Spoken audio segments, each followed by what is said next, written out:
dipersembahkan oleh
Kita tidak menginginkan negara yang sombong pada rakyatnya.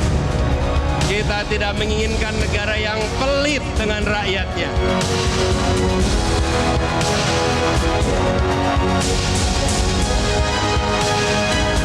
Kita harus menjadi negara yang hebat, negara yang makmur.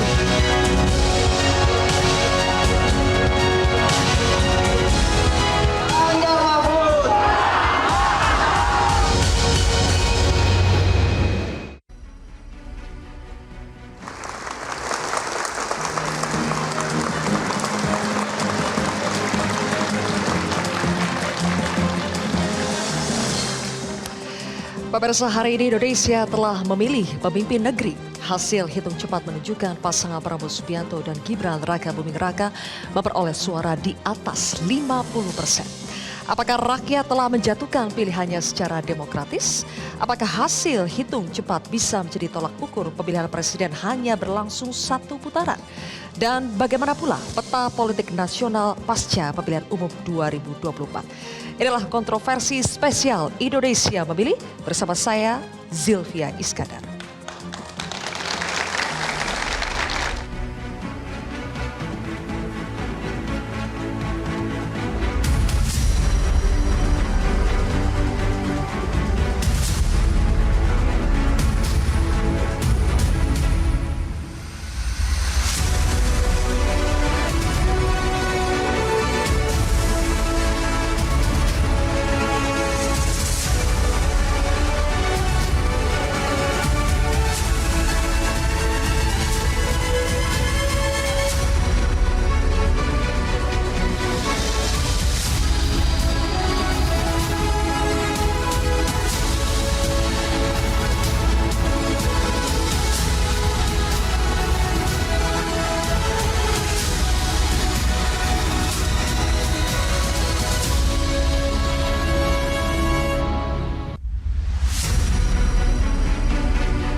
Pemirsa, kontroversi spesial Indonesia Memilih hari ini menghadirkan sudah ada 7 narasumber di Grand Studio Metro TV. Di sebelah kiri saya kita berikan tepuk tangan untuk Bendahara Umum Partai Nasdem Ahmad Saroni.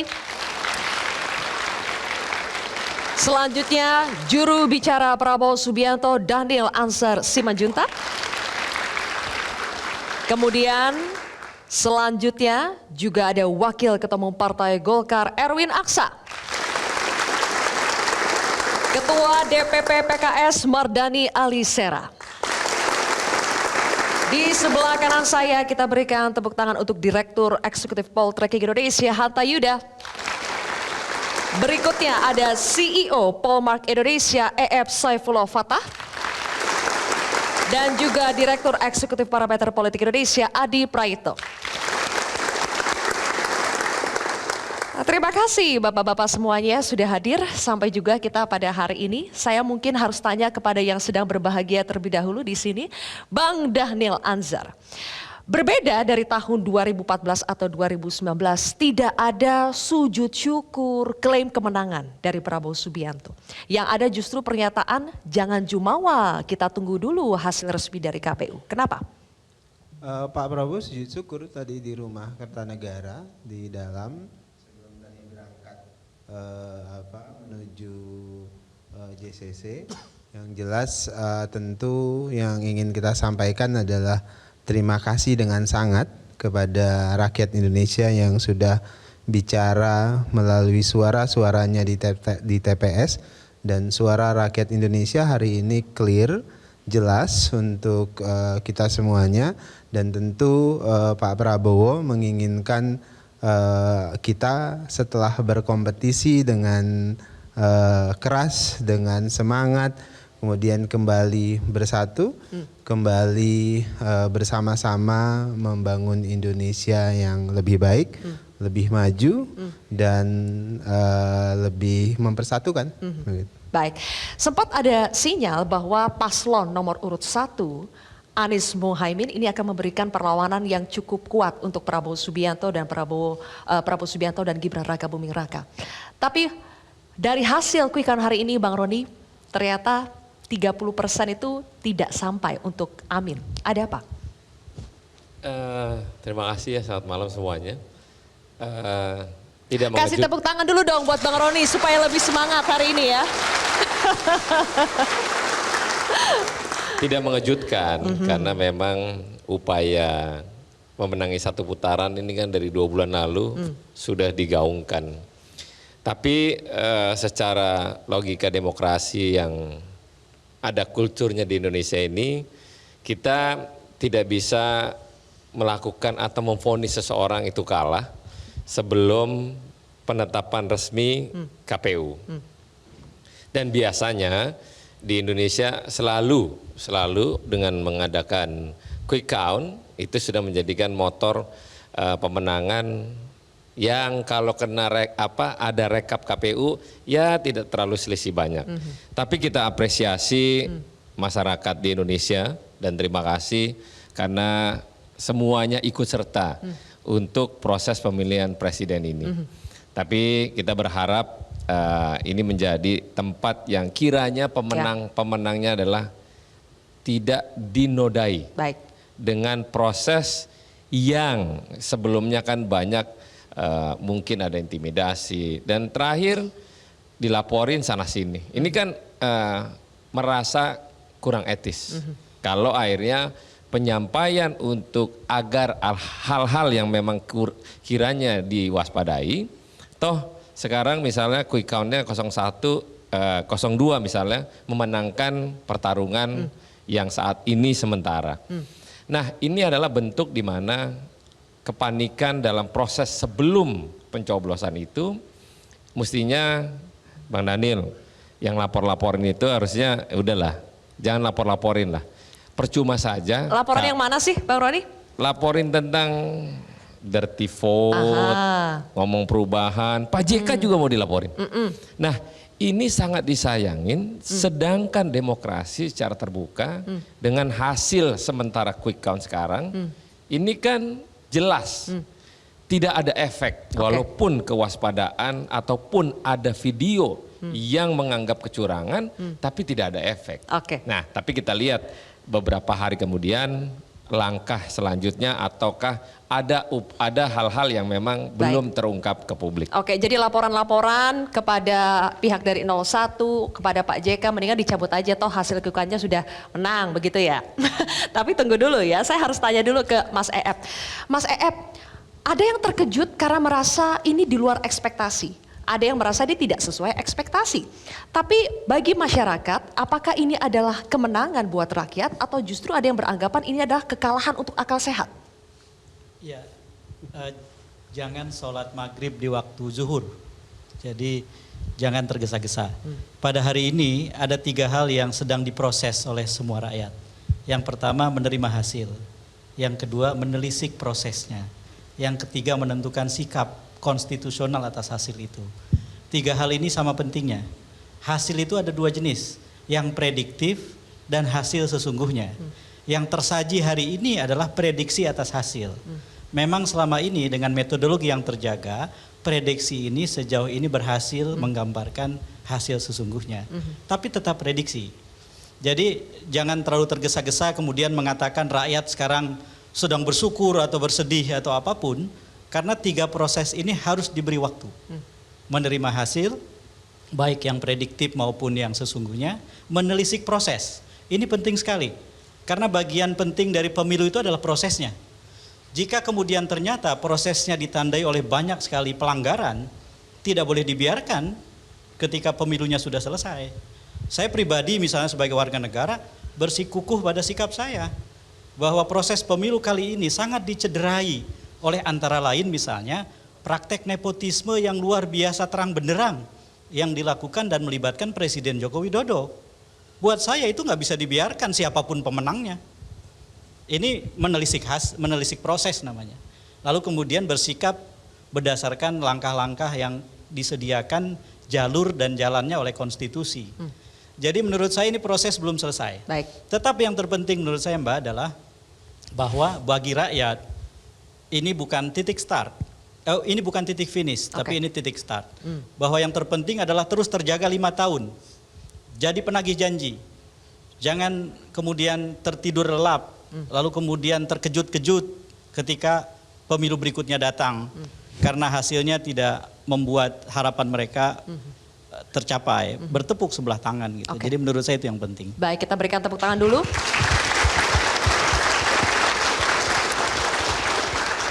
Bang Erwin, tadi Mas Eep menggarisbawahi bahwa kita masih dalam satu fase, salah satunya adalah menelisik proses. Dan tidak boleh dilupakan dalam proses itu, proses pemilu kita sangat dicederai oleh praktik-praktik nepotisme yang dilakukan oleh langsung Kepala Negara Presiden Jokowi. Apa tanggapan Bang Erwin? Yang pertama kita bersyukur bahwa pemilu ini damai, pemilu ini berhasil berjalan. Kita memberikan apresiasi kepada KPU, Bawaslu, aparat kepolisian semua sudah menjaga pemilu dan juga TPS-TPS di mana di seluruh Indonesia dan semuanya sudah bekerja keras.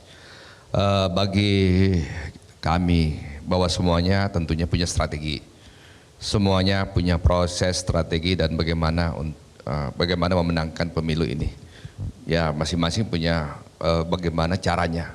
Ya, tetapi tentunya ada proses ya kita tahu proses konstitusi dan sebagainya, dan itu semua sudah diterima dari awal. Kemudian ada yang mempertanyakan proses, ya kita lihat hasilnya seperti apa hari ini. Di luar ekspektasi bahwa kemenangan Prabowo Gibran di 58 tadi itu adalah kemenangan yang tebal, artinya itu mendapatkan legitimasi dari masyarakat Indonesia yang cukup baik ya, bahwa kemenangan itu adalah kemenangan yang memiliki legitimasi yang kuat bagi saya. Jadi saya kira proses apapun ya, saya kira semua paslon punya masalah juga, punya persoalan juga dengan bagaimana mentandemkan paslonnya. Baik. Tetapi mari kita lihat bahwa pemilu ini sudah berjalan dengan baik, hasilnya sudah kita tahu, dan ini pemilu serentak. Bahwa pemilu ini juga ada pemilu kabupaten, ya pileg kabupaten, provinsi, nasional, sehingga saya pikir semuanya mengawasi, ya semua caleg kabupaten, caleg provinsi, nasional sampai presiden. Jadi saya kira hasilnya sudah terbaik. Buat jadi benarkah terlepas dari ada isu keberpihakan, isu ketidaknetralan, nepotisme dan sebagainya, sampai di ujung ada gerakan dari Civitas Akademika, kemudian juga ada film dokumenter Dirty Vote, itu sama sekali tidak mempengaruhi dan tidak bisa mengubah apa yang menjadi keresahan masyarakat, sebagian masyarakat dalam proses pemilu hari ini. Nanti kita akan bahas lebih jauh pemirsa, sesaat lagi.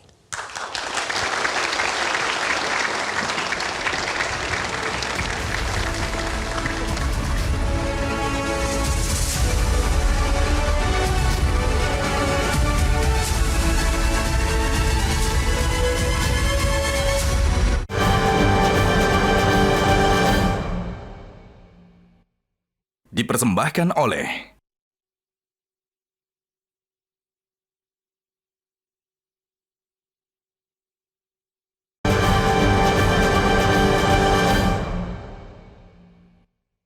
dipersembahkan oleh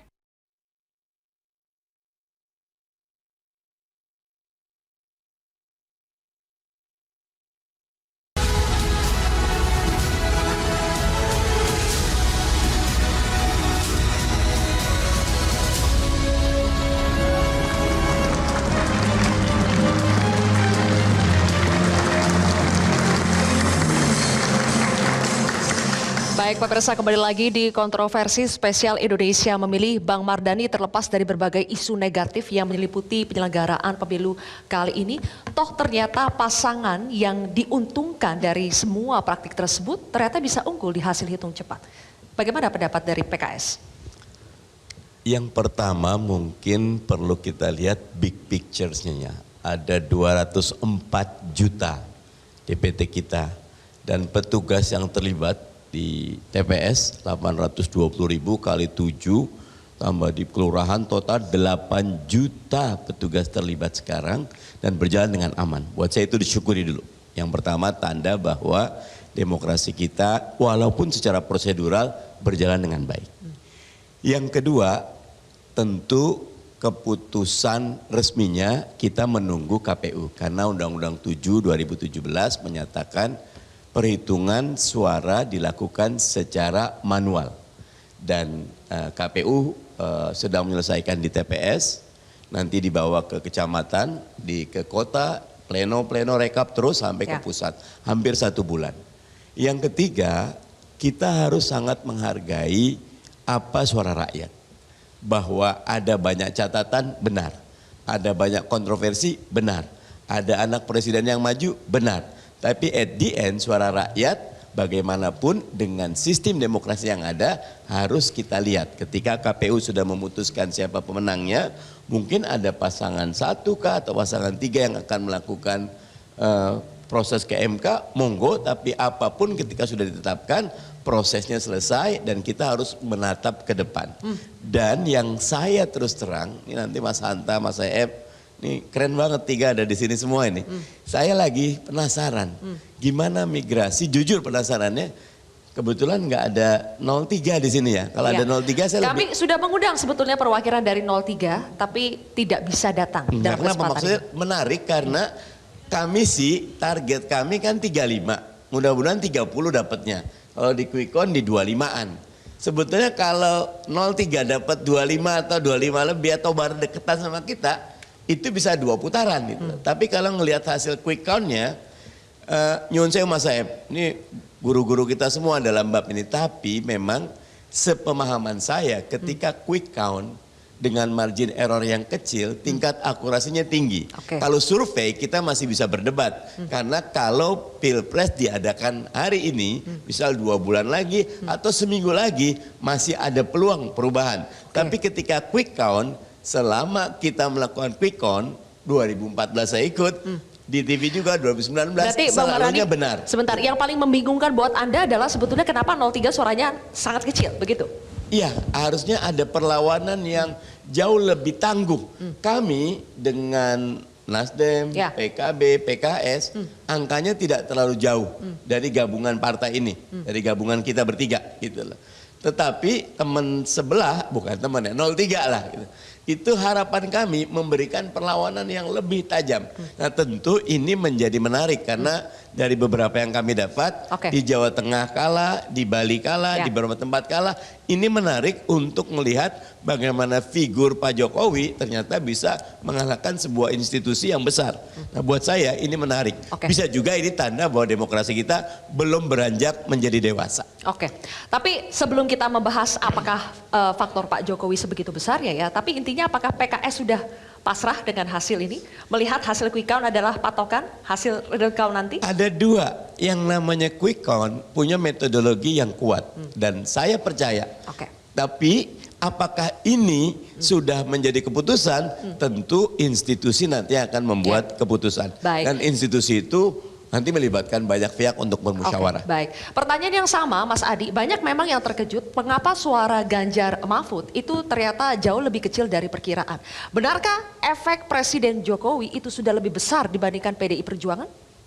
Ya, saya kira ada beberapa hal yang Menurut saya sangat layak dikomentari kenapa misalnya Ganjar dan Mahfud ini relatif tidak kompetitif ya dibandingkan dengan prediksi-prediksi sebelumnya. Mengingat Ganjar Mahfud ini kan dinilai punya para pendukung yang cukup militan, termasuk PDIP yang saya kira loyal voternya cukup luar biasa. Saya kira ada 3 faktor bahwa magnet Jokowi di internal pemilih PDIP itu tidak tergantikan. Bahkan kalau kita membaca survei, salah satu faktor kenapa publik memilih PDIP itu karena faktor Jokowi. Itu artinya apa? Pak Jokowi dalam konteks ini mampu membawa migrasi secara besar-besaran yang dulu mendukung Pak Ganjar Pranowo, kemudian mendukung Pak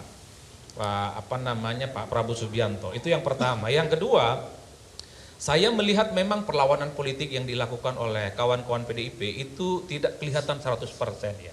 Kalau mau jujur misalnya hanya sejumlah elit PDIP yang kelihatan melakukan resistensi politik, mengkritik secara agresif, tapi di seberang yang lain ada sejumlah elit-elit PDIP yang sepertinya membangun komunikasi politik dengan PDIP. Sebut saja misalnya Mbak Puan Maharani.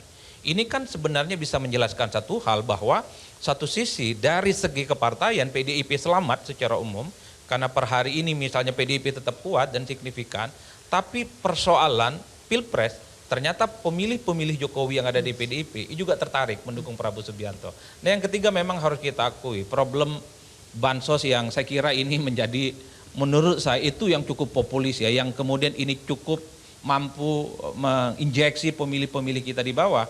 Karena kalau mau jujur ya isu-isu yang selama ini dikonotasikan negatif untuk nomor 3, mulai dari dirty vote, kemudian sebelumnya ada protes-protes guru besar, mahasiswa, MK, bahkan DKPP, ini ternyata hanya menjadi isu yang cukup elitis dan tidak mampu menyerap aspirasi di bawah. Isu langitan ya? Isu langitan yang saya kira kakinya tidak menyentuh ke bawah dan tidak bisa diterjemahkan sebagai bagian dari faedah elektoral. 3 hal ini yang menurut saya bisa menjelaskan kenapa misalnya Ganjar Pranowo, Pak Mahfud MD relatif tidak kompetitif dalam konteks Pilpres ini.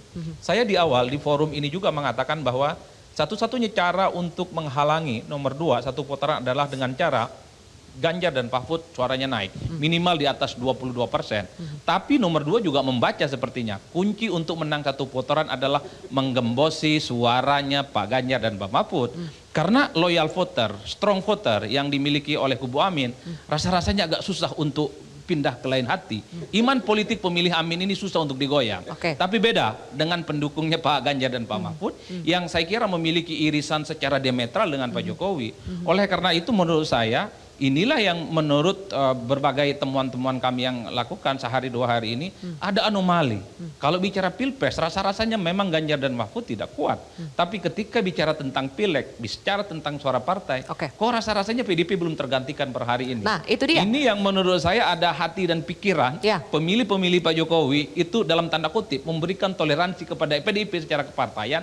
Tapi untuk Pilpres dia kemudian migrasi, pedolesa, beramai-ramai, bondong-bondong kemudian mendukung Pak Prabowo Subianto. Menarik untuk dianalisa lebih jauh. Karena diuntungkan dalam konteks ini. Kalau mau jujur ya semua ini berkat dari Pak Jokowi yang saya kira melakukan expose dan dukungan yang cukup luar biasa kepada Pak Prabowo Subianto. Jadi pernyataan Gibran beberapa waktu yang lalu ketika ada deklarasi pertama, tenang Pak Prabowo, saya ada di sini. Itu menunjukkan tenang Pak Prabowo. Di sini ada dukungan Pak Jokowi yang akan dibuktikan 14 Februari hari ini. Dengan kata lain, Mas Adi, tanpa Presiden Jokowi, Pak Prabowo belum tentu bisa menang hari ini. Kalau bicara tentang kompetitif, pasti kompetitif. Yang kemudian tanpa Jokowi yang bisa diprediksi satu, angkanya ini signifikan. Ini kan upper estimate. Ini melampaui semua lembaga-lembaga survei yang hampir tiap saat kita dengar. Dan yang paling penting, mencapai hampir 60%, itu adalah sesuatu yang menurut saya bagian dari kawin silang antara loyal voter Pak Jokowi dan loyal voter yang dimiliki oleh Prabowo Subianto. Oleh karena itu, terlepas dari perdebatan apapun soal quick count, ini memang adalah alat bantu sebenarnya untuk mendeteksi soal kemungkinan pemenang Pilpres di 2024 ini. Kesimpulan saya sederhana satu, ini mungkin tidak ingin mendahului kehendak Tuhan. Sepertinya Pilpres ini game over, satu putaran, dan bisa dipastikan pemenangnya adalah Prabowo dan Pak Gibran. Wallahu alam, kita tunggu nanti hasil resmi dari KPU. Di sini sudah ada Mas Hanta yang lembaga surveinya itu dari tadi pagi sudah sibuk ya melakukan sejumlah survei dan melakukan quick count juga. Mas Hanta, ketika data sekarang sudah mencapai 90% lebih ya, apakah itu sudah dipastikan bahwa Pilpres hanya berlangsung satu putaran? Iya, Tapi sebelum sampai ke sana ada 2 poin penting saya berangkat yang disampaikan oleh Pak Mardhani Alisera, politisi PKS yang menurut saya politisi yang rasional dan berjiwa besar malam hari ini. Karena saya tahu Pak Mardhani pernah menikmati quick count ketika Anies Baswedan memenangkan pertarungan di Pilkada DKI. Hari ini dia konsisten menyampaikan hal yang sama tentang quick count, yang melakukan dan juga sama. Saya kira itu poin penting buat saya bagi Mardhani Alisera. Yang kedua yang disampaikan oleh Mas Mardhani adalah soal kita harus memberikan apresiasi kepada rakyat Indonesia karena ini ada pemilu paling rumit, saya setuju. Karena itu apapun nanti kita akan ada catatan kritis, saya setuju. Tapi kita harus menghargai bahwa proses hari ini pemilu dilakukan secara damai, secara proses pada umumnya sudah selesai. Kita bisa menyampaikan tidak hanya kepada KPU, kepada seluruh rakyat Indonesia yang semuanya terlibat dalam proses ini. Itu satu. Kemudian yang kedua, saya kira juga yang ditunggu, sama tadi Kang Ep juga mengatakan saya ada 3 poin, itu satu. Yang kedua, kita juga menunggu sebenarnya bagaimana respons Pak Prabowo Subianto dan Mas Gibran, bagaimana respon Mas Anies Baswedan dan Muhaimin Iskandar, bagaimana responnya nanti sikapnya Pak Ganjar dan Pak Mahfud MD dan seterusnya. Dan itu yang saya kira juga penting ditunggu oleh publik. Dan yang ketiga adalah bagi saya juga penting, ini bagian dari pembuktian, pengujian bahwa survei betul diragukan selama ini. Paling tidak ini saya ingin menunjukkan bahwa survei tidak terlalu jauh dari apa yang dilakukan, temuan dari exit poll, kemudian quick count dan lain sebagainya. Tapi perlu didengar, ini Mas Erwin dan Mas Daniel, kritik-kritik, ada hal-hal yang terlukai dan proses saya kira itu harus didengar. Statement Mas Hasto terakhir hari ini itu harus didengar dan harus menjadi catatan kritis. Jadi itu saya kira poin penting saya poin pertama. Yang kedua dari Pak Mardhani Alisera soal suara Ganjar, itu betul juga hitungan matematika elektoralnya. Kalau bisa bertahan sama, itu memang sulit tembus di 50% plus 1. Jadi itu tidak imbang, tapi trennya Mas Mardhani, itu per hari ini terakhir survei yang kita lakukan, tren penurunan pada Ganjar itu luar biasa. Terus dari survei dari bulan September, Oktober, lain sebagainya. Saya ingin masuk, mengapa struktur suara sampai ke situ, satu poin. Sebelum faktor Jokowi jangan lupa, faktor Prabowo sebenarnya perlu kita lupakan. Setinggi apapun kontribusi Jokowi suaranya, kalau pemilih Prabowo 2019 pergi semuanya, itu nggak mungkin dia menang pada hari ini.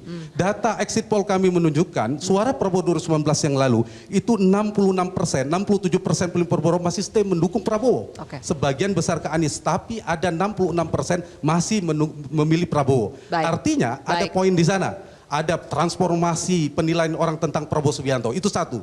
Yang kedua ada faktor Jokowi. Betul, Jokowi berhasil memindahkan, mentransformasi, memigrasikan eksodus kekuatan dari Ganjar ke Prabowo yang sangat cepat. Dengan misalnya approval ratingnya angkanya hampir 80% yang konsisten. Keberlanjutan dan sebagainya. Dari poin 2 ini, saya ingin mengatakan rekonsiliasi, faktor fusi, menggabungkan dua kekuatan inilah faktor dalam versi quick count kemenangan paslon 2 Prabowo dan Gibran. Bergabungnya kekuatan Prabowo dan Jokowi bergeser kemudian menjadi fusi. Dan saya mengistilahkannya faktor Prabowo, Widodo, dan Joko Subianto. Dia bergabung. Dan satu lagi, berdasarkan data survei quick count kami juga ada 4, saya bertanya. Kemudian setelah kita tanyakan apa alasan Anda memilih pasangan 1, 2, 3. Tapi saya dalami nomor 2. Itu yang tertinggi nomor 1 karena figur Prabowo dan Gibran. Karena Prabowo tegas, berani dan seterusnya itu 31%. Yang kedua, 20% mengatakan karena mereka mengusung keberlanjutan. Faktor Jokowi nomor 2. Nah karena itulah faktor rekonsiliasi silaturahmi ini saya ingin melihat saya objektif.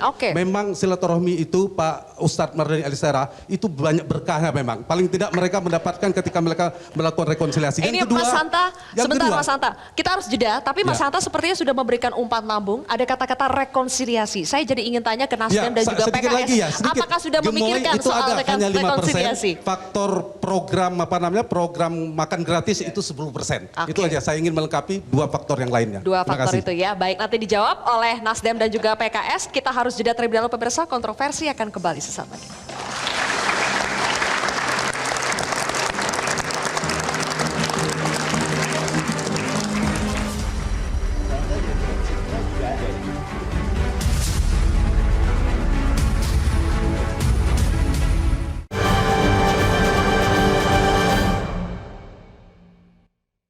Dipersembahkan oleh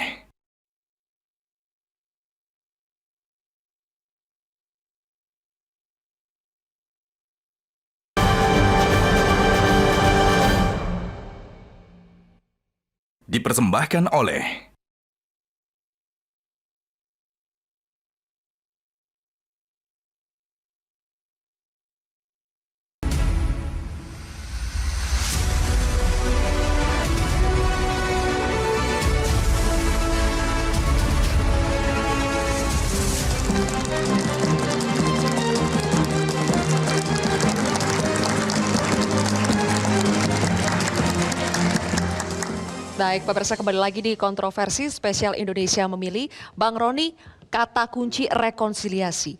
Memang masih terlalu early karena real count-nya belum keluar, tapi apakah Nasdem memang sudah memikirkan untuk rekonsiliasi? Karena katanya semakin cepat rekonsiliasi, semakin cepat juga ada kemungkinan dapat kue kekuasaan.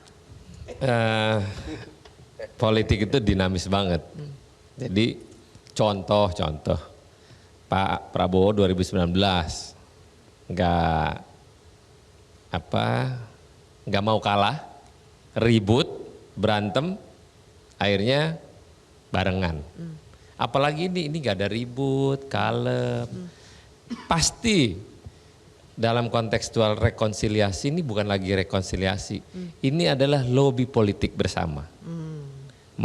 Mau bareng-bareng untuk kenyamanan di Republik ini 5 tahun, ya mau nggak mau Pak Prabowo harus merangkul semua elit partai. Itu udah pasti, tapi minimal gini, ini pembelajaran demokrasi yang cukup menjadi catatan sejarah sebenarnya. Apapun ceritanya, quick count sudah dilihatkan dan publik dengan euforia kemenangan sementara kita apresiasi. Tapi minimal langkah anak muda ke depan adalah bagaimana seraya demokrasi politik di levelnya nanti kita lebih pada demokrasi yang terbuka sebenarnya, bukan pada paksaan. Kalau tadi Pak Hanta Yuda bilang Pak Prabowo ada pengikutnya yang masih 2019, bukan Pak Hanta. Ini karena Gibran ada di situ. Tanpa Gibran Pak Prabowo pasti nggak akan menang. Tapi minimal Pak Prabowo adalah konsep yang memang diinginkan, ingin berkelakar di Indonesia ini, pengen jadi yang terbaik. Masuklah Gibran seorang anak presiden yang mau nggak mau, namanya bapak, pasti akan bela-bela abis-abisan untuk memenangkan seorang anaknya menjadi cawapres. Oke. Gitu. Jadi lagi-lagi karena sayang anak ya? Sayang anak, sayang untuk bagi-bagi susu.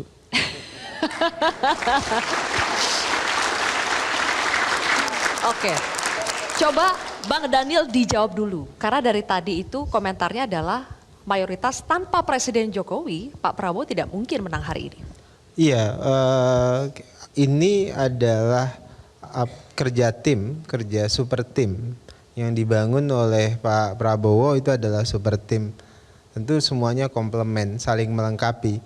Pak Prabowo punya kekurangan, kemudian yang lain juga punya kekurangan dan saling melengkapi. Jangan lupa salah satu variabel penting dari Pilpres itu adalah ketokohan, figuritas.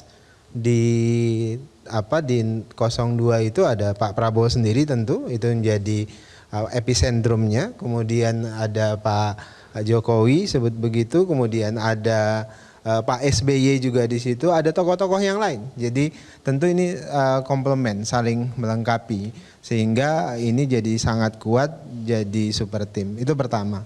Kemudian yang kedua, Mbak Zilvia, kita paham betul negeri ini dibangun dengan proses dialektika yang panjang.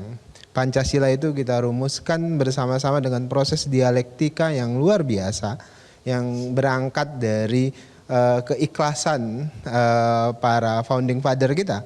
Dan itu juga lah yang kemudian kita rawat dari detik ini. Oleh sebab itulah tadi Mas Hanta menggunakan istilah silaturahim atau kata lain tadi rekonsiliasi, itu jadi salah satu instrumen penting dalam pembangunan bangsa kita.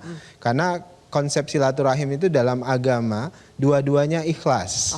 Jadi dua-duanya punya niat baik. Pak Jokowi ketika mengajak Pak Prabowo masuk kabinet punya niat baik untuk menjaga republik ini dibangun bareng-bareng. Pun demikian dengan Pak Prabowo. Maka ketika dua niat baik ini ketemu, maka republik ini akan terbangun dengan baik. Jadi tidak akan ada dendam ketika diberikan skor 5 dari 10, 11 dari 100. Itu kelebihan Pak Prabowo. Saya selalu bilang, nama lain dari Prabowo Subianto itu adalah kesabaran. Nama lain dari Prabowo Subianto itu adalah kegigihan. Nama lain dari Prabowo Subianto itu adalah tak ada benci, tak ada dendam.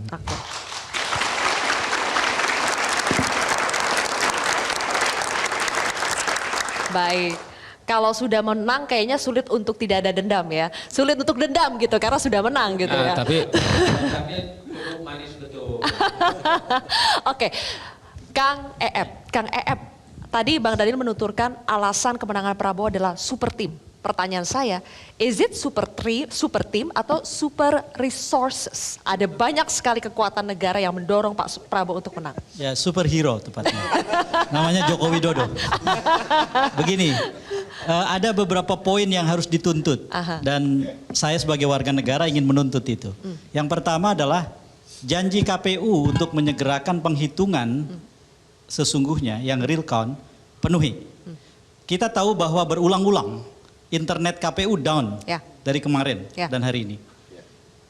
Nggak bisa kita berlindung pada alasan-alasan semacam itu, segerakan.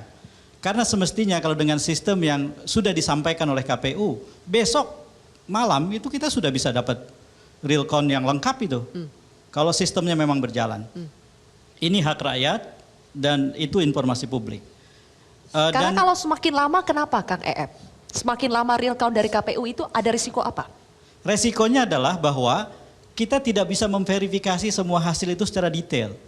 Verifikasi yang terpenting itu adalah ketika data numerik berupa perolehan atau distribusi suara kita cocokkan dengan pembuktian yang tersedia pada saat penghitungan di TPS. Itulah sistem yang paling fair dalam demokrasi. Nah, kalau kemudian KPU ternyata tidak menampilkan C1, ya harus ada yang menampilkan. Saya kebetulan kan sejak akhir Januari itu memimpin satu gerakan yang namanya Warga Jaga Suara. Kami dengan berbagai hambatan, insya Allah bisa menyegerakan penghitungan itu. Besok kami akan lihat apakah siang atau sore itu kami sudah bisa mulai menampilkan hasil dan mempublikasi secara layak. Dan yang ingin kami tampilkan itu bukan hanya data perolehan suara, tetapi juga download C1.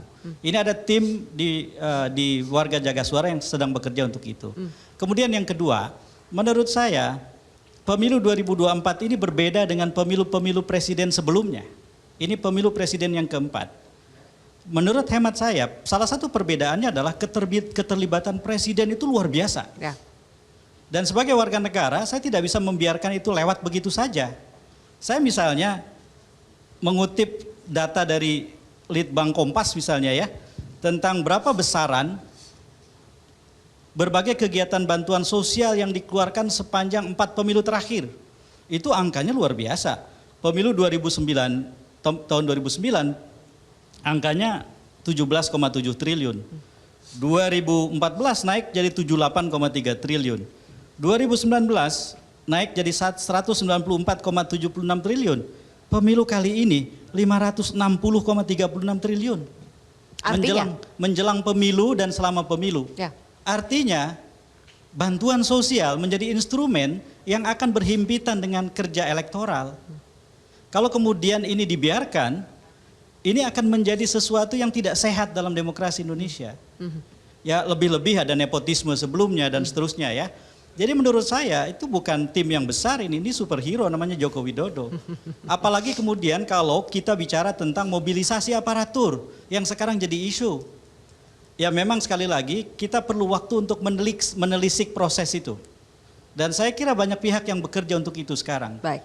Nah saya tidak ingin menyimpulkan bahwa itulah yang terjadi. Tetapi bagaimana itu diduga terjadi itu sudah berlangsung cukup lama kan. Dan menurut saya mari proses ini kita jalani dengan baik. Sehingga kita bukan hanya menerima seorang pemenang dan sejumlah yang lain kalah gitu. tetapi juga mendapatkan pembelajaran bahwa tidak boleh demokrasi ini dicederai sebegitu rupa sampai kemudian akhirnya kita lupakanlah semua itu hanya karena keinginan menang gitu loh. Karena demokrasi bukan hanya soal menang dan kalah, ini juga soal menegakkan apa yang seharusnya menjadi hak rakyat. Gitu. Menurut saya begitu. Ada banyak luka yang tersisa dari proses pemilu 2024. Bagaimana menjawabnya Bang Erwin dan juga Bang Mardhani? Apakah luka ini akan memudahkan proses rekonsiliasi? Kita akan jawab usai jeda. Pemirsa tetap di Kontroversi.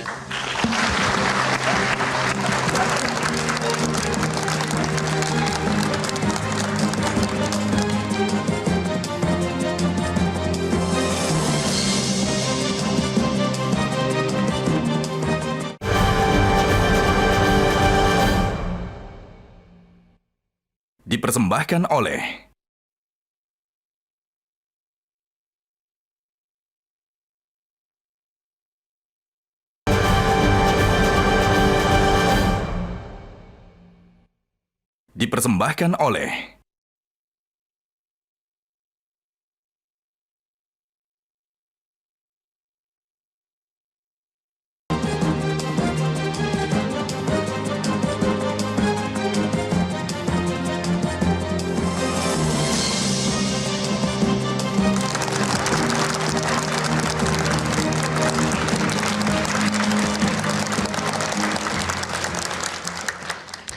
Jadi ada banyak luka, ada banyak catatan negatif yang tersisa dalam proses pemilu 2024 yang highlightnya bermuara kepada Presiden Jokowi yang dianggap terlalu jauh cawe-cawenya, Bang Erwin. Pak Prabowo sebagai nanti kalau jadi betul-betul sebagai Presiden RI, bagaimana menyembuhkan luka itu? Sebelum saya jawab itu, saya ingin memberi informasi tentang persoalan masyarakat. Ya, persoalan apa sih sebenarnya menjadi persoalan utama di masyarakat hari ini. Itu persoalan pertama itu korupsi atau ketidakadilan ya. Yang kedua masalah lapangan pekerjaan. Yang berikutnya lagi harga sembakonya sudah naik. Nah kemudian kita translate kepada harapan masyarakat. Harapan besar kepada pemimpin baru mereka itu siapa yang bisa menyelesaikan tentang lapangan pekerjaan mereka. Siapa yang bisa menyelesaikan harga sembako mereka. Siapa yang bisa memberikan rasa keadilan kepada mereka. Kemudian siapa yang mampu memerintah dengan baik. Nah kemudian kita tadi Mas Hanta bilang bahwa masyarakat sedang ingin mencari pemimpin yang tegas. Dan pemimpin yang tegas itu ada di Pak Prabowo. Dan identitas itu tidak bisa keluar dari Pak Prabowo bahwa beliau adalah pemimpin yang tegas. Backgroundnya adalah military, tentara ya. Dan saya kira masyarakat ingin melihat kembali pemimpinnya yang tegas atau asertif. Dan saya kira selama ini Pak Jokowi baik ya, beliau tentunya approval ratingnya tinggi, beliau suka memberikan bantuan ya. Kemudian lagi ini yang saya ingin sampaikan bahwa masyarakat juga menginginkan pemimpinnya siapa bisa memberikan bantuan kepada mereka, ya melanjutkan bantuan sosial tersebut, PKH dan BLT. Ini harapan. Jadi kalau kita berbicara tentang pemilih, ini masalah perasaan mereka. Jadi jangan dikaitkan dengan bagaimana ada Pak Jokowi demikian. Pak Jokowi yang dirasakan itu adalah endorsementnya. Jadi seperti bintang iklan memberikan endorsementnya. Bahwasanya Pak Jokowi mengatakan bahwa presiden boleh kampanye, beliau nggak pernah kampanye. Beliau memberikan endorsementnya. Dan di mana selama ini yang terlihat bahwa beliau sepertinya ada endorsementnya terbelah. Ada ke Pak Ganjar, ada ke Pak Prabowo. Tapi pada saat sikapnya sudah tegas, masyarakat melihat bahwa endorsementnya Pak Jokowi itu jelas ke Pak Prabowo. Makanya Pak Prabowo mendapatkan endorsement yang paling tinggi dari Pak Jokowi. Jadi endorsementnya Pak Jokowi yang begitu tinggi itu didapatkan oleh Pak Prabowo. Dan yang kedua, dalam pemilu itu ada yang ingin berlanjut. Tadi disampaikan Mas Hanta melanjutkan programnya Pak Jokowi, kemudian ingin nuansa baru. Sebenarnya bukan perubahan ya, nuansa baru. Nuansa baru di mana pemimpinnya tegas, bukan petugas partai. Jadi pemimpin yang tegas itu adalah bukan petugas partai. Nah inilah yang diharapkan oleh masyarakat bahwa nuansa baru itu ada di Pak Prabowo. Keberlanjutannya ada di Mas Gibran. Nah Pak Jokowi memberikan endorsementnya, harapannya terhadap siapa yang bisa menyelesaikan lapangan pekerjaan mereka. Sembako dan yang tadi semua saya sampaikan ada di Pak Prabowo, makanya hasilnya adalah landslide kemenangan. Bang Erwin nanti ditanggapi lagi, saya harus tanya ke Kang EF, nanti Bang Erwin tanggapi lagi ya. Benarkah itu hanya sekedar endorsement seperti yang Bang Erwin sampaikan, Pak Jokowi hanya sekedar memberikan endorsement kepada Pak Prabowo. Ini endorsement biasa atau endorsement yang sudah menghalalkan segala cara? Sikap saya sejak beberapa bulan yang lalu rasanya sudah cukup tegas. Bahwa itu bermula ketika saya sebagai warga negara tidak bisa menerima putusan nomor 90 tahun 2023 yang di dalamnya ada keterlibatan seorang paman dengan seorang keponakan yang adalah anak dari presiden. Dan itu kemudian menciptakan satu persoalan yang sangat serius buat sistem politik Indonesia. Tidak bisa kita biarkan itu. Artinya itu bukan soal dimaklumi atau tidak dimaklumi. Ada yang dilanggar atau tidak dilanggar gitu. Undang-Undang nomor 28 tahun 99 tentang penyelenggaraan negara yang bersih dan anti KKN itu jelas dilanggar kok. Jadi ada pasal yang secara tegas menyebutkan apa yang disebut dengan praktek nepotisme sebagai salah satu yang tidak boleh dilakukan oleh penyelenggara negara. Itu dilanggar gitu. Jadi dari situ, lalu kemudian ketika ada konflik kepentingan yang sangat tegas, seorang anak maju sebagai calon wakil presiden, anak yang lain maju sebagai ketua umum satu partai, lalu kemudian presiden menyelenggarakan kegiatan bantuan sosial yang lonjakannya itu tidak masuk akal dalam satu rentang waktu yang pendek. Itu bukan soal apakah itu jawaban atas harapan masyarakat atau bukan, tetapi itu ada sesuatu kebijakan publik dengan anggaran negara digunakan untuk berhimpitan dengan kerja elektoral. Jadi sebetulnya itu persoalannya. Jadi kalau soal data harapan masyarakat, saya kira Mas Hanta, Mas Adi dan yang lain itu pasti menemukan data yang serupa. Bahwa ini pemilu di zaman sulit. Ketika orang mengatakan penghasilannya turun, kehilangan pekerjaan, ekonomi diri dan keluarganya merosot. Dan semua itu tentu saja berkaitan dengan ekspektasi mereka supaya mereka dibantu. Tetapi lonjakan dari 190 sekian triliun menjadi 560 triliun dalam satu waktu di mana presiden punya konflik kepentingan, menurut saya sebagai warga negara, saya tidak bisa menganggap itu hal biasa gitu. Itu problemnya. Berarti Bang Erwin, selain harapan masyarakat untuk memiliki pemimpin yang tegas, bisa menyelesaikan berbagai persoalan, ada juga masyarakat yang berharap bahwa pemimpinnya itu sebetulnya bersih dari dugaan-dugaan praktik nepotisme, dari dugaan-dugaan praktik penyalahgunaan kekuasaan, tapi toh Prabowo Gibran diduga itu diuntungkan dari praktik seperti itu. Jadi bagaimana Pak Prabowo akan menyelesaikannya? Jadi kita melihat bahwa pemilih sudah terlihat dari hasil quick count bahwa kemenangan ini adalah kemenangan landslide ya. Kemenangan yang besar, 58-59% itu kemenangan yang luar biasa. Di luar dari ekspektasi lembaga survei yang kemudian memprediksi di bawah 50, ada atau 52, 53, tetapi ternyata kelihatan bahwa hasilnya 58 dan ini legitimasinya tinggi. Bahwasanya ada yang nggak puas, saya kira wajar-wajar saja. Negara kita adalah negara demokrasi kok. Ada yang nggak puas, kemudian tetapi 58% memilih bangsa Prabowo Gibran itu saya kira legitimasinya. Jadi suara-suara yang disuarakan Kang EF itu bukan menjadi bagian persoalan? Daripada yang nggak puas ya. Ya mungkin jumlahnya terbatas menurut hanya saya. sebatas dikategorikan puas dan tidak puas, bukan ini menjadi persoalan atau tidak yang harus diselesaikan? Bahwasanya apakah pemerintahan hari ini sudah ke arah yang benar. Ada yang mengatakan ke arah benar, ada yang mengatakan tidak arah benar. Tetapi arah benarnya besar dibanding kepada arah yang tidak benar. Jadi tetap saja pasti ada yang tidak puas. Yang namanya demokrasi. Tetapi kalau kita lihat hari ini, masyarakat memilih dengan hasil yang cukup tebal. Supaya puas, apakah harus ada adegan pertemuan di MRT yang kedua? Mungkin nanti dari PKS dan juga dari Nasdem bisa menjawabnya. Apakah nanti paslon 1 mungkin harus ada adegan pertemuan MRT dengan Pak Prabowo Gibran? Sesaat lagi pemirsa tetap di Kontroversi.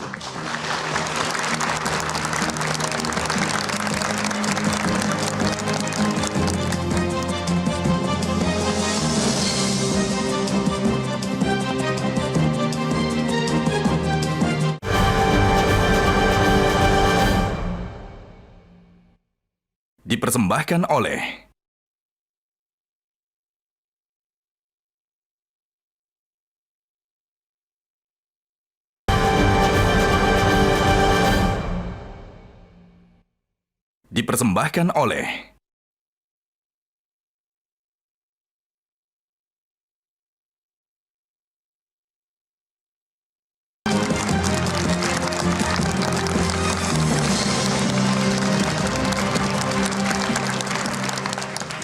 Kontroversi Indonesia Memilih masih kembali untuk Anda pemirsa, dan sebelum kami lanjutkan dialog, kami ingin mengucapkan terima kasih untuk sarung gajah duduk yang sudah menyiapkan baju yang saya kenakan pada malam hari ini.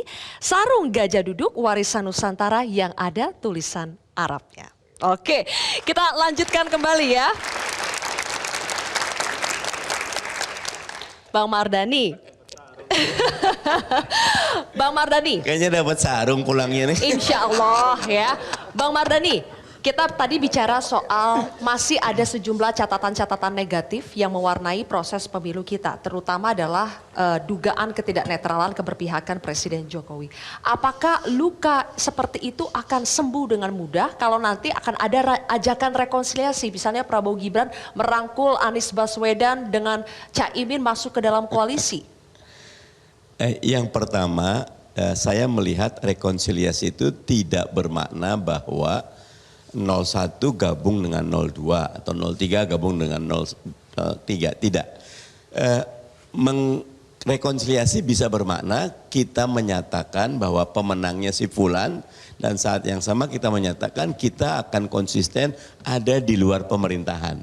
Membangun oposisi yang sehat itu juga bagian dari rekonsiliasi.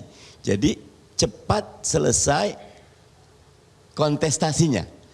Dengan jiwa besar kita menyatakan, saya setuju sama CF, kita tunggu mudah-mudahan KPU 1-2 hari ini bisa memberikan data detail pasti bahwa sudah ada pemenangnya, dan kalau pandangan saya akan sangat baik kalau para pihak yang terlibat langsung menyampaikan pernyataannya. Saya menerima, saya siap jadi oposisi. Kalau dia memang kalah, saya siap merangkul, monggo. Tapi rekonsiliasi tidak bermakna bahwa 01 gabung sama 02 karena proposalnya beda gitu loh. Kami waktu 2019 kita bareng Pak Prabowo. Ya.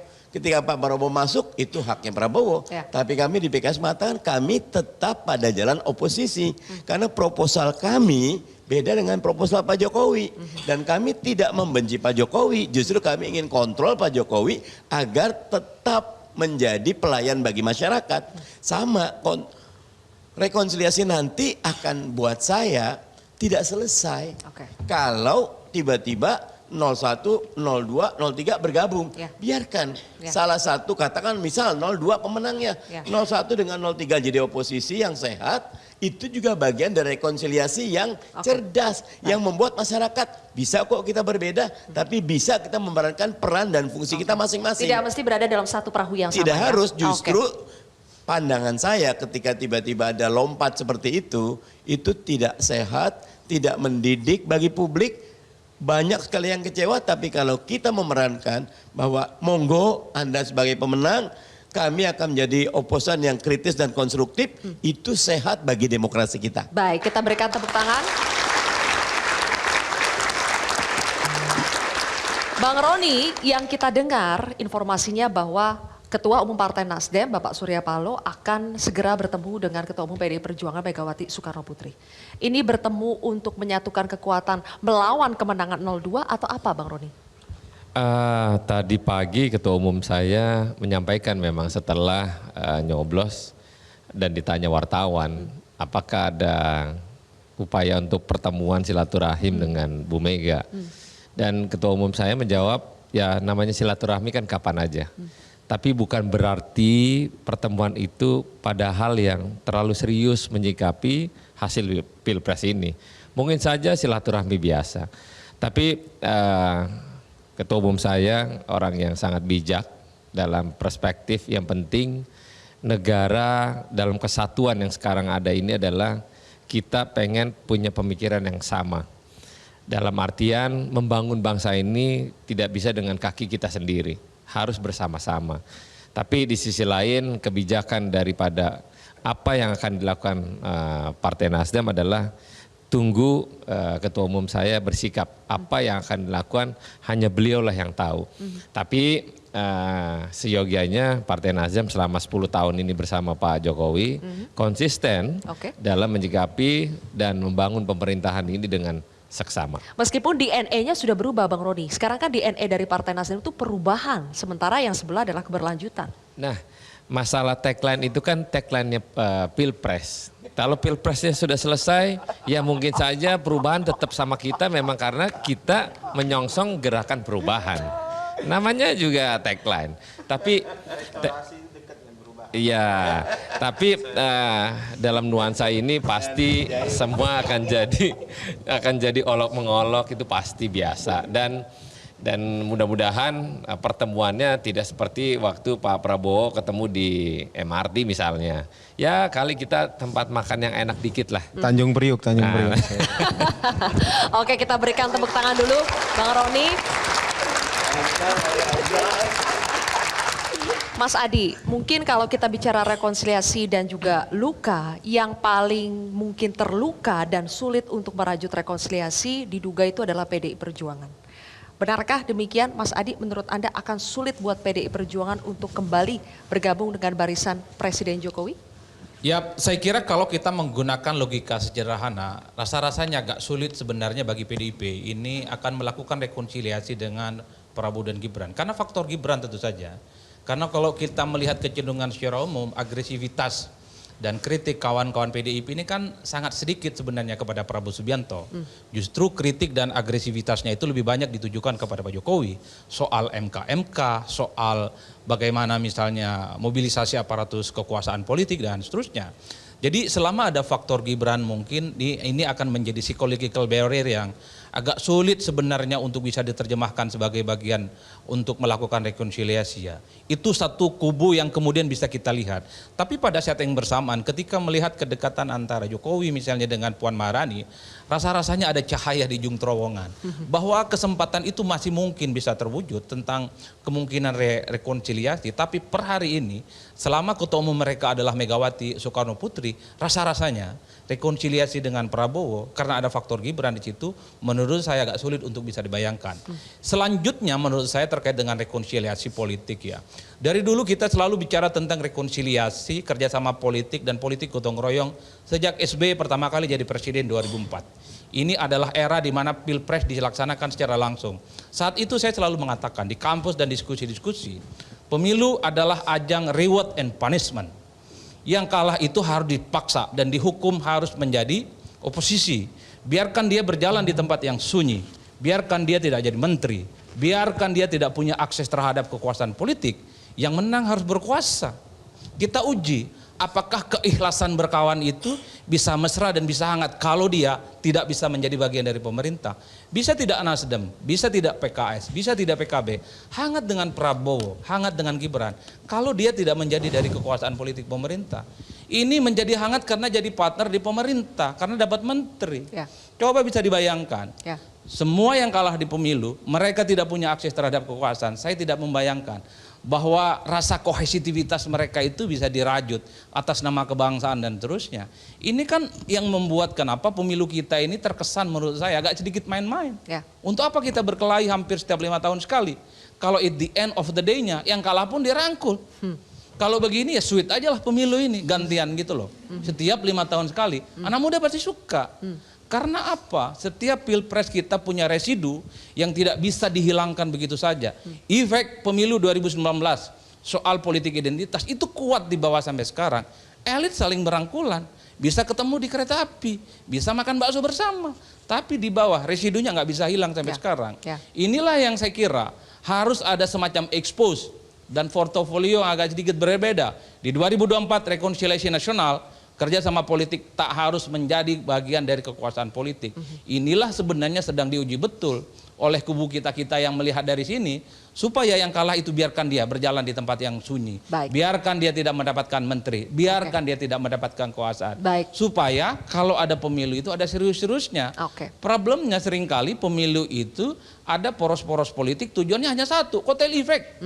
Yang penting pileg nyaman, pilpres nanti bisa berkawan. Repot ini kalau begini ceritanya.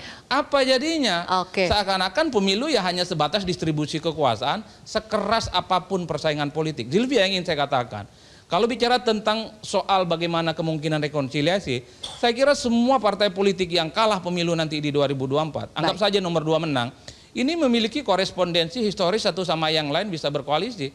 Nasdem dengan Prabowo nggak pernah tuh. Misalnya ada sesuatu yang bisa dipertentangkan. Pak Surya Paloh dengan Pak Prabowo dulu sama-sama di Golkar.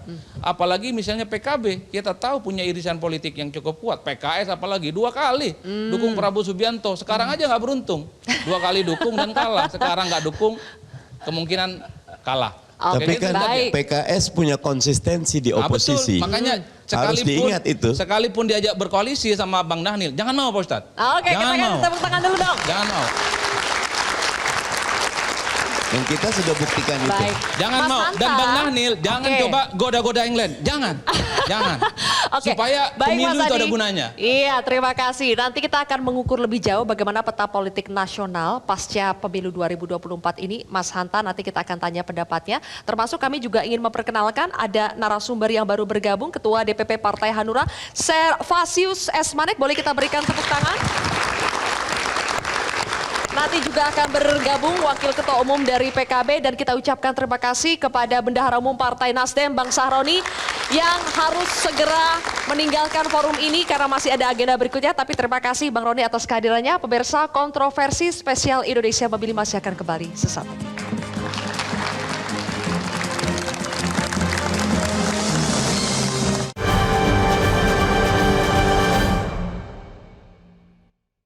Dipersembahkan oleh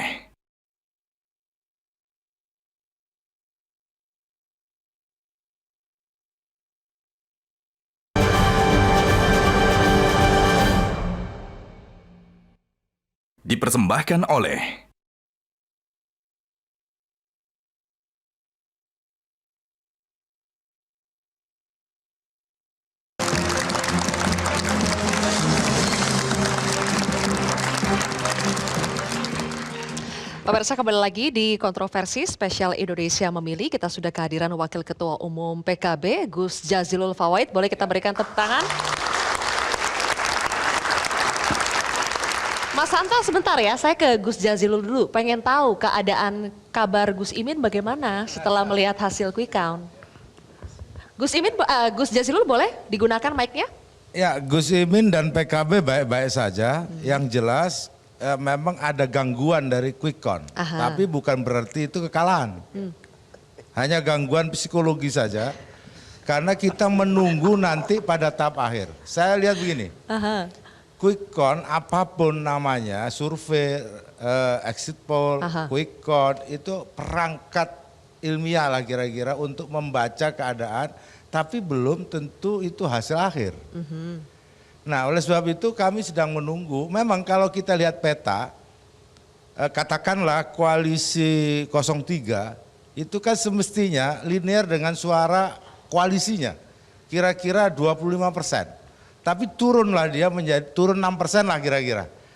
Bahkan 10% ke angka 16 katakanlah begitu. Nah, kami pun juga mengalami itu. Kita dari Nasdem, PKB, PKS itu ke angka kurang lebih 29. Kita masih turun sekitar 4% tidak linear dengan angka koalisi. Ya. Nah, kami masih punya harapan nanti dari real count, mudah-mudahan kita ketutup dulu di angka yang sesuai dengan linear dari partai itu. Gabungan koalisi. Nah, makanya kami memang target awal 2 putaran dengan kira-kira menaikkan dari modal yang ada naik menjadi 5%, jadi 35. Tapi yang terjadi kalau lihat dari quick count itu kan kisaran 25, 26 kira-kira begitu. Nah, begitu juga yang terjadi di 03. Yang mengherankan itu yang di 02. Kenapa? Kalau dari akumulasi partai itu kan kurang lebih sekitar 45. Nah, sekarang naiklah dari 10% itu. Nah, saya melihat memang ada ada kerapuan kira-kira begitu di posisi 03. Jadi 02 naik karena kerapuhan 03, salahnya 03. Dan termasuk kita juga. Dari sisi konsolidasi partai, kurang lebihnya begitu. Karena apa? Kalau kita lihat ukuran perolehan dari koalisi partai itu memang di bawah. Dari kalau kita lihat dari quick count, termasuk juga yang di 03. Nah, sementara ini naik 10%. Nah, pertanyaan saya sebenarnya, kenaikan 10% yang dialami oleh 02 ini sesuatu yang normal atau tidak itu dulu. Untuk tidak mengatakan curang atau tidak. Oke, normal atau tidak? Ya, normal atau tidak. Oke, sampai situ dulu ya Gus. Ya, Kita boleh. minta Mas Hanta jawab dulu ya. Ya, silakan. Oke, Mas Hanta coba dijawab dulu deh, udah penasaran banget kayaknya. Ya, pertama nanti saya akan ke sana. Pertama soal tadi ya, faktor Jokowi sejauh apa di dalam perolehan elektoral atau quick count hari ini. Per hari ini kita gunakan dasarnya adalah quick count. Nah, di data kami Poltering Indonesia saya melihat yang bisa lebih konklusif karena proporsi TPS-nya cukup besar. Kami 3.000 TPS ya. Nah, di 3 provinsi terbesar yang kurang lebih sekitar populasinya 47%. Kita lihat di Jawa Barat, Jawa Tengah, Jawa Timur. Hasilnya di Jawa Barat itu sekitar 60% di 02. Poin saya apa? Apakah ini faktor Jokowi? Sulit kita untuk jawab bahwa Jawa Barat itu faktor Jokowi. Pak Jokowi aja kalah dulu di Jawa Barat. Artinya Jawa Barat itu faktor Pak Prabowo berhasil mempertahankan basisnya. Kalau dia tidak bisa mempertahankan kemudian dimenangkan oleh Anies Baswedan, mungkin angkanya nggak sampai 50% karena Jawa Barat itu sangat tinggi, 17%-nya. Artinya ada poin Pak Prabowo tetap. Jadi tadi kata Bang Roni tadi ya, ini faktor Pak Jokowi enggak, dua-duanya kalau menurut saya. Yang kedua ada Jawa Tengah. Jawa Tengah adalah simbol Jokowi. Ya.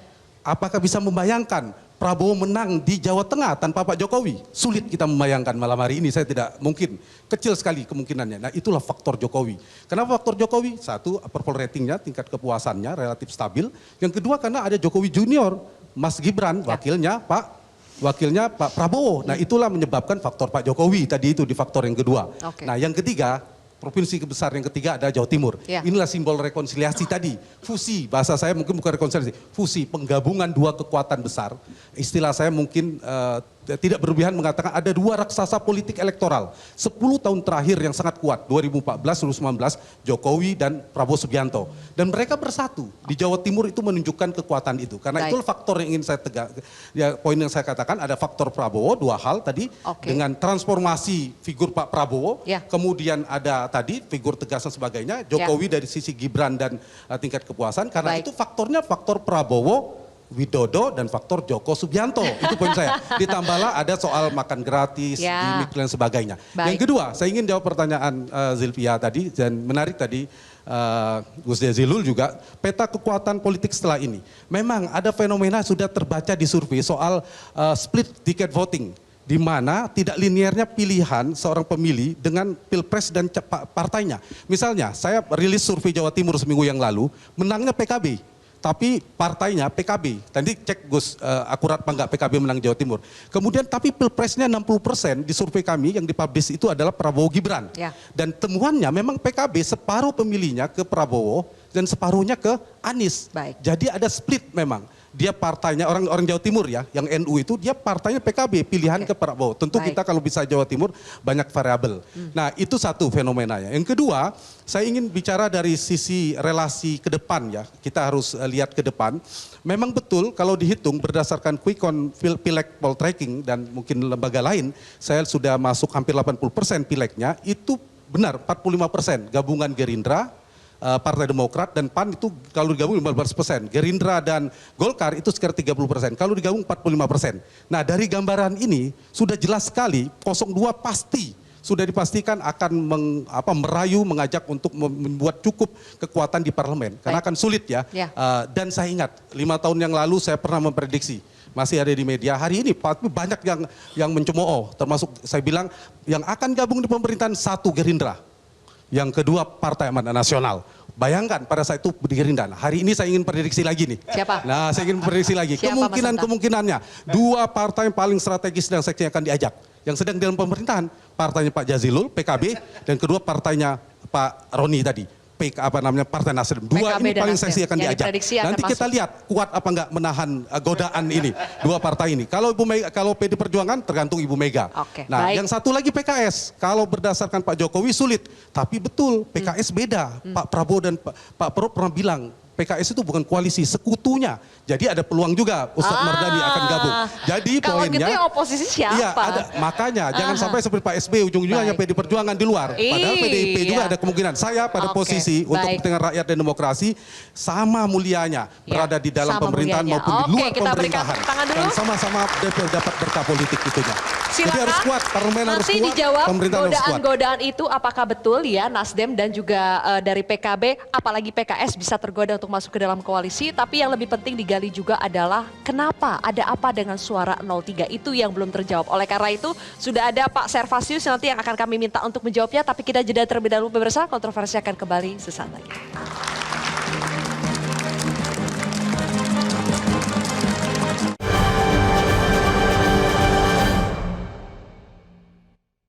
Dipersembahkan oleh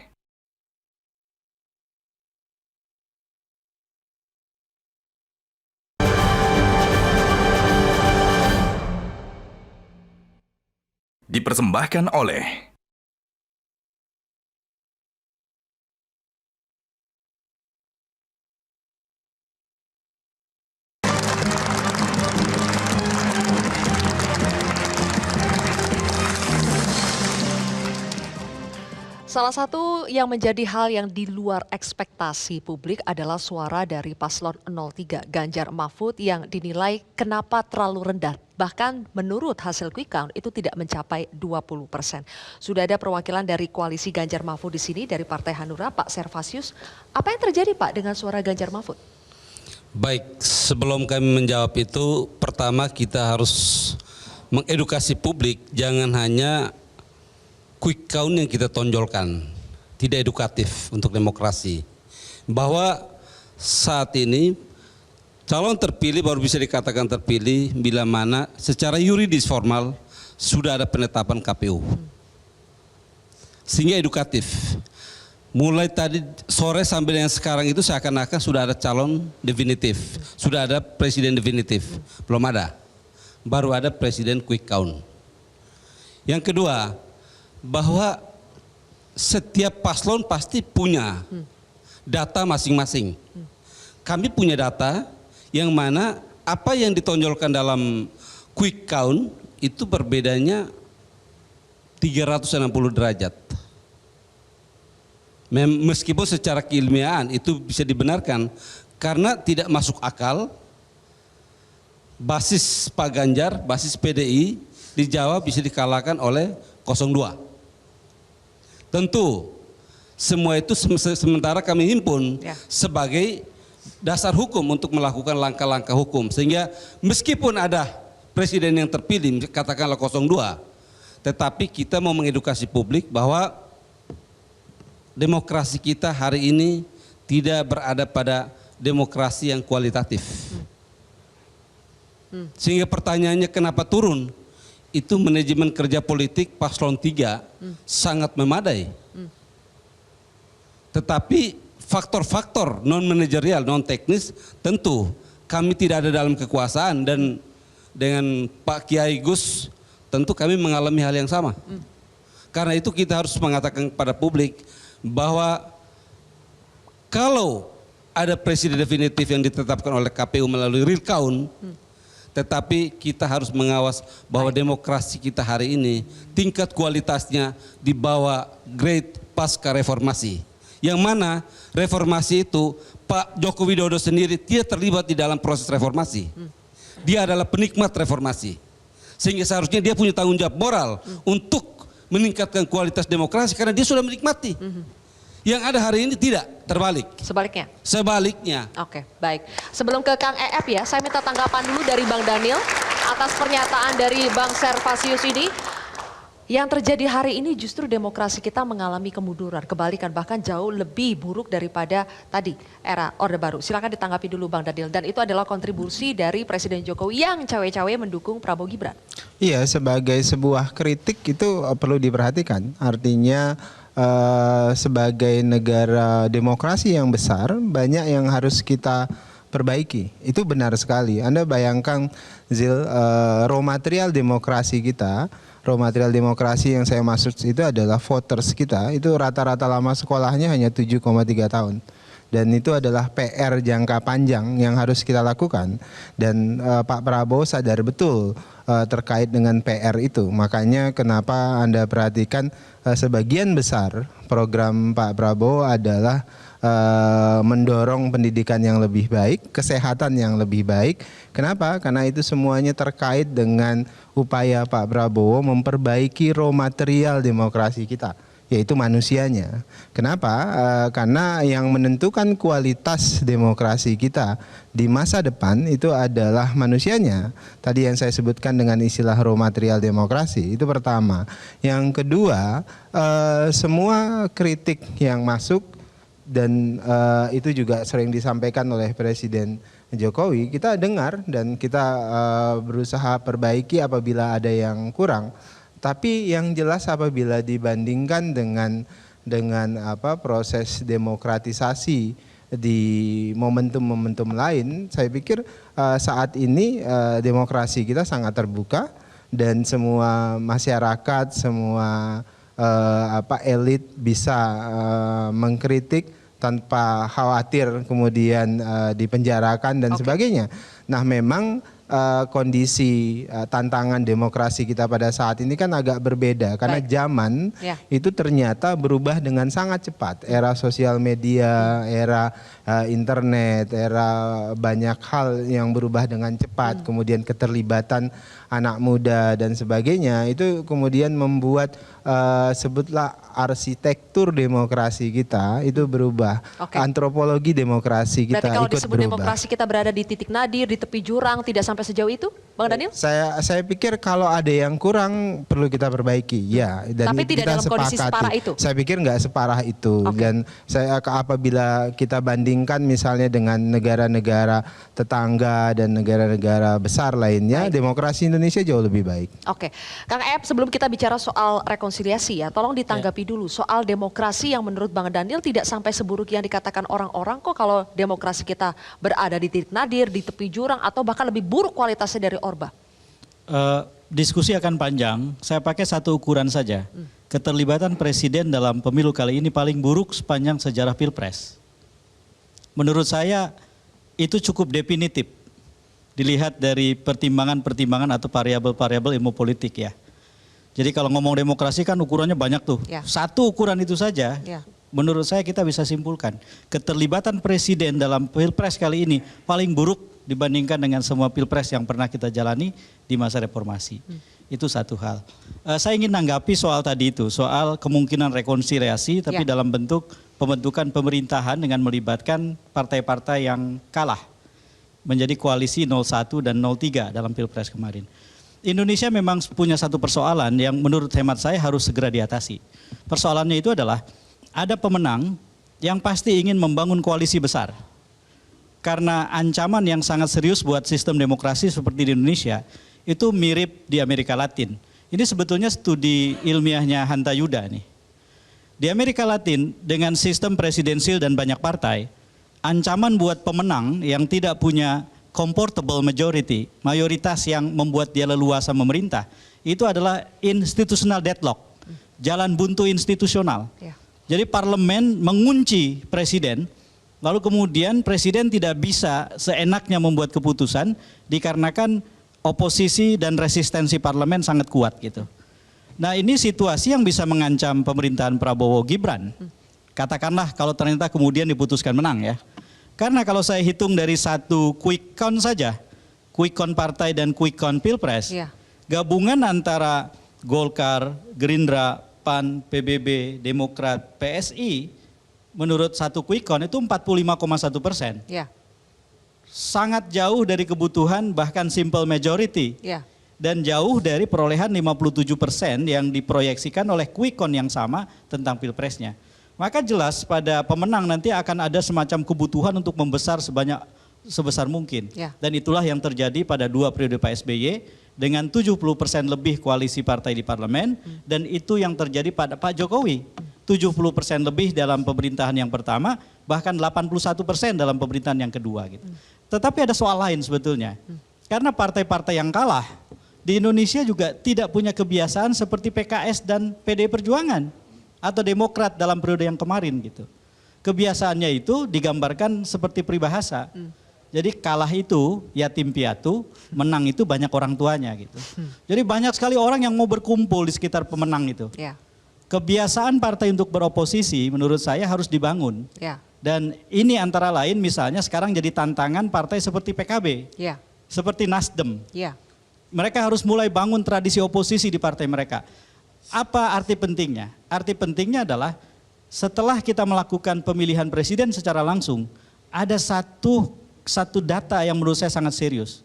Tingkat kepercayaan publik terhadap partai dan parlemen terus turun, bukan naik. Ya.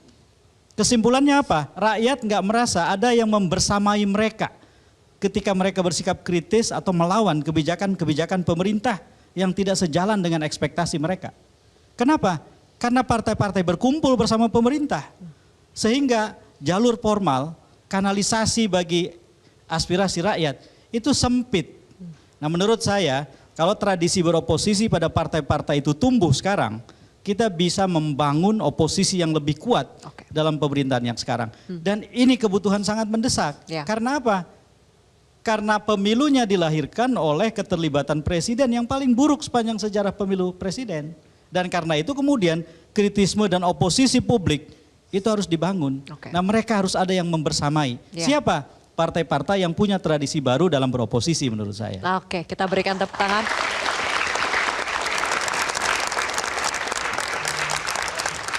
Coba kita dengarkan jawaban dari Gus Jazilul ya. Kalau PKS kan sudah biasa menjadi oposisi. PKB apakah nanti akan Ini saya ngomong bukan berada sebagai di luar konsultan PKB koalisi? Ya. Siapa itu Silakan. masukan buat PKB. Pertama saya ingin menegaskan dulu bahwa PKB maupun Amin mengabaikan hasil quick count yang ada karena kami punya tabulasi sendiri. Kami akan umumkan hasil tabulasi yang dilakukan oleh tim pemenangan Amin pada saatnya. Jadi quick count sebagai produk ilmiah silahkan, tapi tim Amin akan mengumumkan pada saatnya hasil tabulasi. Sekaligus kami juga akan melakukan komunikasi. Karena apa? Karena hasil dari yang ada ini menurut tim hukum kami ada masalah-masalah yang harus juga diungkap. Jadi jangan sampai, saya sampaikan kepada para pejuang perubahan, jangan sampai quick count itu merubah psikologi kita untuk menang. Itu satu. Sebelum kita bicara soal koalisi. Terima kasih Pak F. PKB akan mentradisikan untuk menjadi bagian yang kritis kepada pemerintah. Jadi hari ini ketika kita masuk pada koalisi perubahan itu adalah alam lain yang dilakukan oleh PKB sebenarnya. Dan kalau kita lihat, saya tidak percaya quick count juga, tapi saya menghitung karena saya ketua tim lembaga pemenangan. Baik. Bahwa suara PKB akan meningkat. Karena kita mengambil posisi yang jelas masuk dalam koalisi perubahan. Dan alhamdulillah itu terjadi. Bukan dari quick count, dari laporan hasil yang sudah masuk. Dari setiap wilayah yang ada, dari caleg DPR RI yang ada, insya Allah kemungkinan suara PKB akan tembus ke angka 75 kursi. Nah, maksud Gus, saya izin dari 58. nanti kita berikan kesempatan Gus Jazilul untuk berbicara lebih panjang supaya tidak terpotong. Tapi ini harus jeda iklan terlebih dahulu ya. Pemirsa, kontroversi akan kembali sesaat lagi.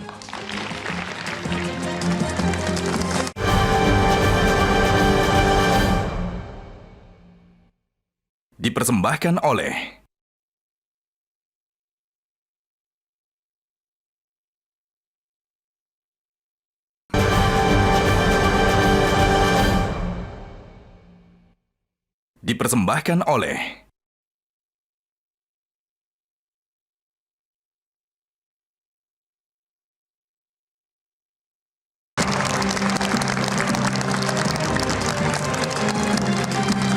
Baik pemirsa, kembali lagi di kontroversi. Gus Jazilul tadi kita lanjutkan lagi ya. Gus Jazilul kan bilang PKB dengan akhirnya berpasangan, Gus Muhaimin berpasangan dengan Anies saja itu kan sudah berubah alam, sudah pindah alam. Jadi pindah alamnya mau dilanjutkan atau tidak nih? Kan tanggung. Tentu PKB akan melanjutkan tradisi untuk berani mengambil sikap. Dan itu diwujudkan ketika kita masuk koalisi perubahan. Nah, dan itu berkah buat PKB karena suara PKB kemudian naik. bahwa di situ di kertas suara ada Caimin dan Pak Anies, itu memang cita-citanya. Nah, bagaimana langkah selanjutnya? Kami belum menjawab karena kami masih punya keyakinan bahwa ini 2 putaran. Jadi Zilvia jangan jangan memasukkan virus yang enggak kepada saya gitu. Ya. Kok saya? Ya kan pertanyaan tadi seakan-akan sudah mau meneruskan apa enggak? Kita akan memimpin. Bukan oposisi, kita akan memimpin dan hitungan ini, tabulasi ini bisa jadi. Ada kok datanya, ada kok faktanya gitu. Tapi memang karena jumlah tabulasi kita belum mencapai 80%, kita belum berani umumkan. Gitu. Nah, tapi apakah Amin ini kalah? Belum. Belum, ya. Jadi jangan dikalahkan oleh quick count. Nah, oleh sebab itu pesan kami kepada seluruh pejuang Amin yang tadi, quick count ini jangan membuat mental kita kalah. Karena apa? Karena sudah proses, kalau itu yang boleh mental kalah gitu, sekarang kalau lihat quick count, itu yang nangis-nangis itu guru-guru besar itulah. Bukan kita. Guru-guru besar, kampus-kampus sekarang menangis melihat hasil quick count. Meskipun dia tidak secara langsung, dia di praktis politik, tapi pesan di ujung belum sampai kepada publik, quick count sudah tinggi. Dan itu yang menjadi lawan dari guru besar. Itu yang akan kami dampingi. Kira-kira begitu, Zilvi. Baik. Ya, kira-kira begitu. Apakah dari 03 juga punya perhitungan sendiri seperti yang terjadi di 01 bahwa belum berakhir ini, hasil quick count belum memastikan bahwa akan hanya 1 putaran? Itu yang saya tegaskan lagi bahwa quick count bukan referensi hukum. Ya publik tahu. Kita jangan menggiring opini publik seakan-akan sudah ada presiden definitif. Belum ada. 03 juga punya data yang sama. C hasil secara fisik dalam proses collecting. Masuk kepada sistem IT dan sistem hukumnya 03. Tentu kita akan lihat. Karena itu pada waktunya kita akan umumkan bahwa memang sudah ada pemenang secara real count. Hari ini masih opini digiring kepada quick count. Kita harus tunduk juga pada hukum positif bahwa quick count tidak diatur untuk melegitimasi kemenangan. Apa yang bisa membuat hasil versinya 03 ini berbeda sekali dengan hasil quick count? Ya tentu kami punya data-data yang secara fisik dalam proses sementara ditabulasikan yang bisa mengarah ke sana, mengarah kepada menjangkau angka kemenangan. Atau ada temuan-temuan yang bersifat hukum yang mana kemenangan dari pihak lain itu patut diduga sebagai kemenangan yang melanggar hukum. Maka akan bermuara kepada proses hukum. Masih ada. Setelah tanggal 20 Maret KPU menetapkan akan keluar produk hukum administrasi yang namanya penetapan KPU. Baik. Ketika itu kalau ada paslon yang tidak menerima, maka itu menjadi objek sengketa di Mahkamah Konstitusi. Artinya publik harus dikasih tahu hari ini belum ada presiden definitif. Baik. Ya Bang Dhani. Yang berikut saya singgung Bang Dhani. Wacana Pak Prabowo untuk meningkatkan kualitas demokrasi. Begini Bang Dhani. Pak Prabowo itu identik dengan rejim Orba. Pak Jokowi itu identik dengan penikmat reformasi karena Pak Jokowi tidak terlibat di dalam proses menumbangkan Orba untuk melahirkan reformasi. Beliau penikmat, tapi beliau pula yang hari ini diduga merusak.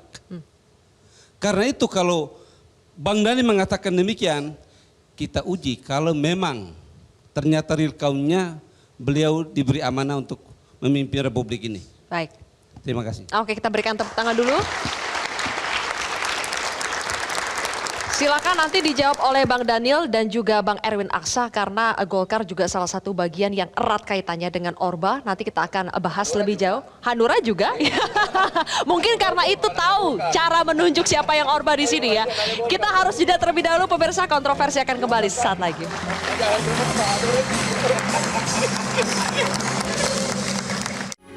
Metro TV,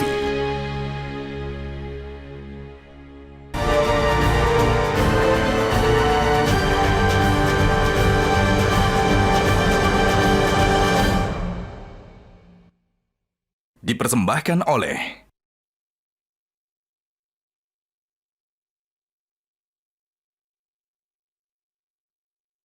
Jelajahi cara baru mendapatkan informasi. Download Metro TV Extend sekarang.